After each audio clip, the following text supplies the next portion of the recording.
عمومی طور پہ رشتہ داریوں کے اندر بعض رشتہ دار بہت تلخیاں دیتے ہیں، زندگی کے اندر زہر بھر دیتے ہیں، لیکن اگر کبھی وہ مجبور ہوں تو ان کی اعانت کریں، اور ان کا رویہ کچھ بھی ہو، زہرناک ہی ہو، لیکن آپ کا رویہ خوبصورت ہونا چاہیے۔ آپ مجھے اگر پوچھیں کہ سب سے بہترین صدقہ، سب سے افضل صدقہ کون سا ہے، تو سب سے افضل صدقہ جو مجبور ناراض رشتہ دار کو دیا جائے، جو رشتہ دار آپ کا شریک بن کے ہر جگہ پہ کھڑا ہوتا ہو، ہر خاندانی میٹنگ میں، ہر خاندانی ایونٹ میں آپ کے مخالف کھڑا ہوتا ہو، آپ کو نیچا دکھانے کی کوشش میں لگا رہتا ہو، اور کسی وجہ سے وہ کمزور پڑ جائے، مالی مشکلات میں مبتلا ہو جائے، اور آپ اس کی مدد کرنے کی پوزیشن میں ہوں، تو آپ کا نفس آپ کو کبھی بھی اس کی مدد کرنے پہ آمادہ نہیں کرے گا، آپ کا نفس روکے گا، آپ کہے گا کہ یہ تو ہمارا شریک ہے، تو سانپ کو دودھ پلائیں، اب تو اس کا سر پاؤں تلے آیا ہے، اس کو تو کچل دے، یہ تو میرا دشمن ہے، اس کو طاقت دوں۔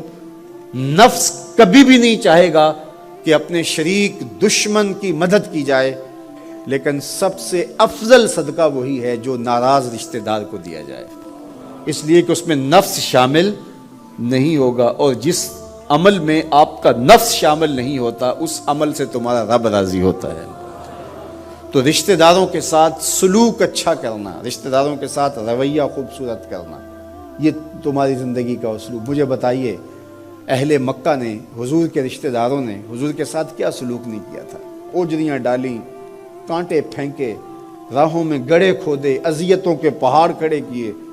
اور کیا کیا مصیبتیں نہیں تھی۔ حضور شہر مکہ سے چلے گئے مدینہ المنورہ۔ اب جب فتح مکہ ہوا تو حضور جب تشریف لائے تو ناقہ پہ سوار ہیں، تو اب یہ تھر تھر کانپ رہے ہیں سارے رشتہ دار حضور کے، برادری کے لوگ۔ انہیں پتہ تھا کہ آج ہمارا آخری دن آ گیا ہے، اور اگر بڑا بھی رحم ہوا تو کم از کم ہمیں شہر بدر تو کر ہی دیا جائے گا۔ اب حضور تشریف لائے، سب کو جمع کیا، کہا کہ بتاؤ میں تمہارے ساتھ کیا سلوک کروں؟ تو انہوں نے کہا کہ آپ کریم باپ کے کریم بیٹے ہیں، ہمیں آپ سے اچھے سلوک کی توقع ہے، اور ان کو توقع یہ تھی کہ ہمیں قتل نہ کیا جائے، شہر سے نکال دیا جائے۔ تو آقا کریم نے فرمایا اذهبوا انتم الطلقاء، جاؤ چلے جاؤ، میں تمہیں معاف کرتا ہوں۔ اور آج تم سے وہی کہتا ہوں جو حضرت یوسف علیہ السلام نے اپنے بھائیوں سے کہا تھا، لا تثریب علیکم اليوم، جاؤ چلے جاؤ، تم سارے آزاد ہو، اور حضور نے سب کو معاف کر دیا۔ معاشرے کے کمزور لوگوں کی حضور علیہ السلام مدد کرتے، ان کا بوجھ حضور اٹھا لیتے۔ دکھیوں کا، کمزوروں کا، لاچاروں کا بوجھ اٹھانے کا مزاج پیدا کرو، لوگوں کی ضرورتوں کو پورا کرنے کی کوشش کرو،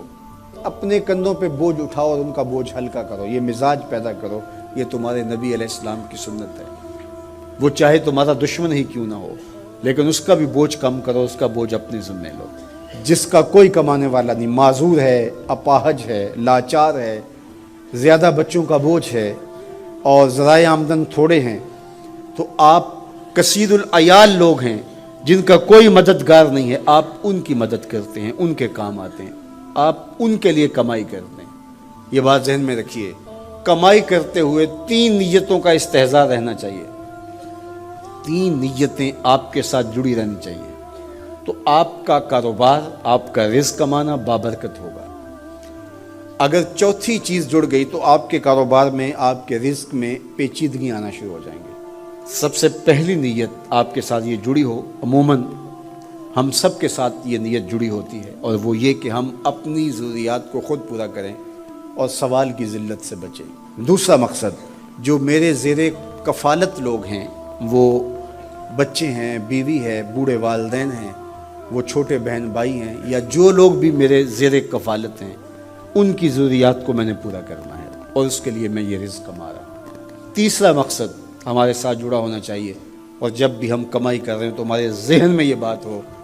کہ معاشرے کے وہ لوگ، وہ میری گلی میں ہیں، میرے رشتہ داروں میں ہیں، میرے محلے میں ہیں، یا کہیں اور ہیں، جن کا کوئی کمانے والا نہیں ہے اور مجبور ہیں، میں ان کی مدد کروں گا۔ اللہ مجھے اس کاروبار سے، اس وسیلہ رزق سے اتنا عطا کر دے کہ میں اپنے بچوں کی کفالت بھی کروں گا، اپنی ضرورت بھی پوری کروں گا، اپنے والدین کی خدمت بھی کروں گا، اور معاشرے کے ان کمزور لوگوں کی مدد بھی کروں گا۔ وہ کام جن کے ذرائع نہیں ہوتے آمدن کے، بلکہ اخراجات ہوتے ہیں میں ان کاموں میں لگوں گا، مدارس دینیہ ہیں، مساجد ہیں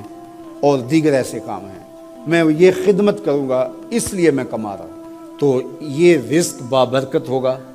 اور آپ بیٹھے اپنے دفتر کی کرسی پہ ہوں گے، تمہارا رب تمہارے نامہ اعمال میں ثواب لکھا رہا ہوگا، فرشتے نیکیاں لکھ رہے ہوں گے۔ تو یہ سراسر دین ہے، یہ سراسر اچھائی ہے۔